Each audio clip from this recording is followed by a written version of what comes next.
ജമാഅത്ത് ഇസ്ലാം ഹിന്ദു സംഘടനയെ നിരോധിക്കണമെന്നാവശ്യപ്പെട്ട് അബ്ദുൾ സമദ് എന്നയാൾ സമർപ്പിച്ച ഹർജിയിലാണ് ആഭ്യന്തര വകുപ്പ് അണ്ടർ സെക്രട്ടറിയുടെ സത്യവാങ്മൂലം. ജമാഅത്ത് ഇസ്ലാമിയുടെ ഭരണഘടന ഇന്ത്യയുടെ ഭരണ നിയമവ്യവസ്ഥകളെ അംഗീകരിക്കുന്നില്ലെന്ന് സത്യവാങ്മൂലത്തിൽ പറയുന്നു. ജമാഅത്ത് ഇസ്ലാമിയുടെ 97 പുസ്തകങ്ങൾ ആഭ്യന്തര വകുപ്പ് പരിശോധിച്ചു. 14 എണ്ണത്തിന്റെ ഉള്ളടക്കം മതനിരപേക്ഷതയെ അട്ടിമറിക്കുന്ന വിധത്തിലുള്ളതാണെന്ന് കണ്ടെത്തി. സംഘടന നിരന്തര നിരീക്ഷണത്തിലാണ്. സംഘടന ദേശവിരുദ്ധമായി പ്രവർത്തിക്കുന്നതിന്റെ തെളിവുകൾ ലഭിച്ചിട്ടില്ലെങ്കിലും ഇടത് തീവ്രവാദികളുമായും മതമൌലിക സംഘടനകളുമായും നിരന്തര ബന്ധം പുലർത്തുന്നു.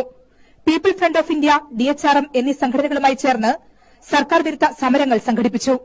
ദേശീയപാത സ്ഥലമെടുപ്പുമായി ബന്ധപ്പെട്ട പ്രക്ഷോഭത്തിലും ഇമെയിൽ വിവാദവുമായി ബന്ധപ്പെട്ടും മതമൌലിക സംഘടനകളുമായി ചേർന്ന് സമരം നടത്തി.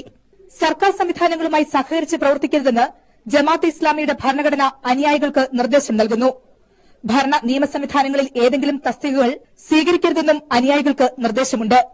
അനിവാര്യമല്ലാത്ത ഘട്ടങ്ങളിൽ കോടതി വ്യവഹാരങ്ങളുമായി സഹകരിക്കരുതെന്ന് സംഘടനയുടെ ഭരണഘടനയിൽ നിർദ്ദേശമുണ്ടെന്നും സത്യവാങ്മൂലത്തിൽ പറയുന്നു.